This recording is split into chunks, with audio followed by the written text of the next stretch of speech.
June 12 carries huge significance for other Nigerians. It was on this date in 1993 that the presidential election was held for the first time since the 1983 military coup, which was coordinated by key officers of the Nigerian military and led to the ousting of the democratically elected government of President Shehu Shagari and the installation of Major General Muhammadu Buhari as head of state. On the day, an estimated 14 million Nigerians, irrespective of ethnic, religious, class, and regional affiliations, in the period when religious acrimony and tension had reached its zenith, defied bad weather to elect their president with the hope of ending many years of military dictatorship. The euphoria was short-lived, however. The results of the election were never released, but unofficial results gathered through the various polling stations by civil society groups across the country indicated broad national support for the presidential candidate of the Social Democratic Party, Chief Mashood Kashimawo Olawale Abiola. Until 2018, the date on which Nigeria commemorated the restoration of democracy was May 29th. But former Nigerian President Muhammadu Buhari in 2018 declared June 12 to be the new Democracy Day. Abiola was a businessman, publisher, politician, and aristocrat of the Yoruba Egba clan.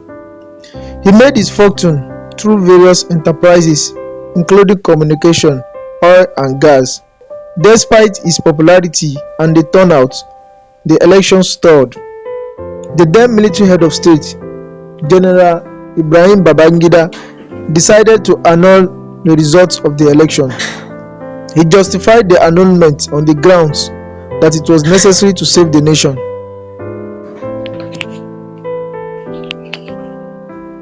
He alleged that political activities preceding the election were inimical to peace and stability in Nigeria.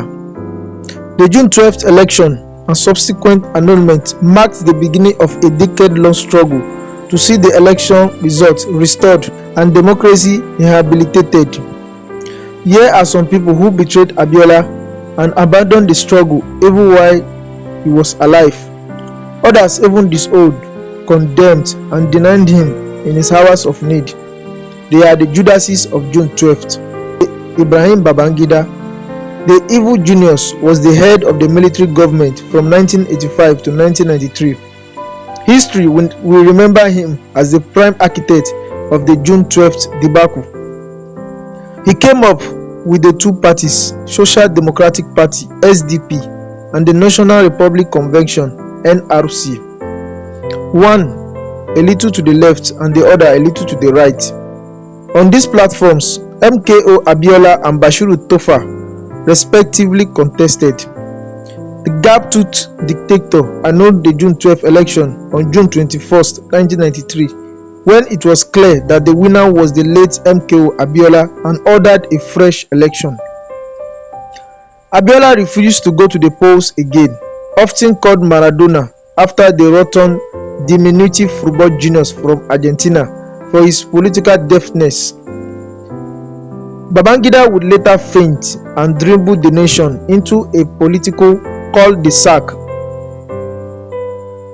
On August 26, 1993, Babangida announced his exit by saying he would step aside, thus adding a new word to our ever-increasing repertoire of political lexicons. By that singular action, he ushered in the Interim National Government (ING) headed by Chief Ernest Shonekan. However, things used to be rosy between the self-avowed evil genius and Abiola before June 12 drove a wedge into their relationship. In fact, Abiola said in his lifetime that it was Babangida who first mooted the idea of running for the presidency to him. He raised the idea with him during the burial of his first wife, Simbia, in Lagos in 1992. IBB, as is formerly called, told M.K.O that he must contest the election as the country could not wait to welcome him as their next president. Abiola would later regret trusting Babangida while in Abacha's gulag by saying I believed in a friend. I trusted a friend and he betrayed me. IBB betrayed me. IBB would later describe the June 12 debacle as unfortunate.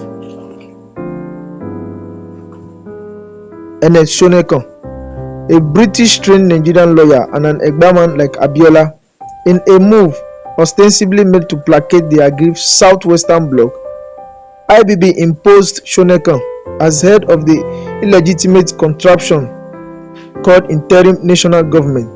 However, the real reason for installing Shonekan was to upstage his fellow Egbaman in a way reminiscent of how Dr. Moses Adekoyejo Majekodunmi, the Federal Minister of Health, in the wake of the political crisis known as Operation Wetie that rocked the Western region, was used as a stopgap by Tafawa Balewa during his declaration of state of emergency, the first in the history of Nigeria in the region, ensured Obafemi Awolowo had been cooling his feet in prison before installing Akintola, his estranged deputy, and the Hausa Fulani minion.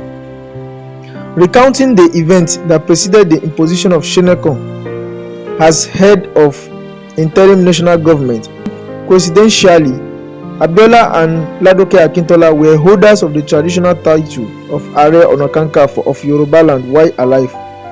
Shonekan would later be booted out of power on November 17, 1993 through a bloodless coup by General Sani Abacha. Abacha was the man that brought June 12 drama to its climax. Babangida Kingibe, a suave retired diplomat who contested against Abiola in the presidential primary election of the SDP and lost. Abiola was persuaded by his friends and political supporters to pick Kingibe as his vice presidential candidate because of his political clout in the north and closeness to Major General Shehu Musa Yar'Adua, who was the deputy head of state in the military regime of General Olusegun Obasanjo. Together, they sold Hope 93 to Nigerians. Unfortunately, as the plot for the actualization of the June 12 mandate thickened, Kingibe changed camp and ensured that Hope 93 was not just deferred but completely dashed. Kingibe served as foreign minister under Sani Abacha, the man that arrested and jailed Abiola, with whom he ran on the platform of SDP. Abiola would later regret choosing Kingibe over Dan Suleiman, a retired Air Commodore and former military governor from the then Middle Belt. Abiola referred to Suleiman as a complete gentleman. M.K.O said he did not know that his running mate had extensive connections and relationship with the security agencies and the military high command. Kingibe contributed to the abortion of the Third Republic. He would later be honored by President Muhammadu Buhari with Grand Commander of the Order of the Niger, GCON, solely because of being Abiola's running mate, an honor many believe he does not deserve. Olusegun Obasanjo. The former head of state, Olusegun Obasanjo, like Abiola, is also from Ogun State. In fact, both of them attended Baptist Boys High School. Obasanjo was said to have served as a deputy editor of the school magazine known as The Trumpeter, while Abiola served as editor. Obasanjo initially supported Abiola in the struggle to reclaim his mandate. Obasanjo has urged Babangida to relinquish power and stop dawdling on the transition program. He said, annulment or no annulment, Babangida must leave by August 27. He made the promise, he has to keep it. However, Obasanjo would later become a renegade of the June 12 struggle by saying Abiola is not the Messiah.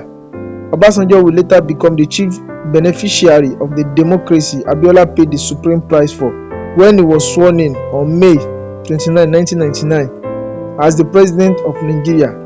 He kept mum on the issue of June 12 throughout his tenure. On July 7, 1998, they brought Chief Moshood Abiola home in a body bag.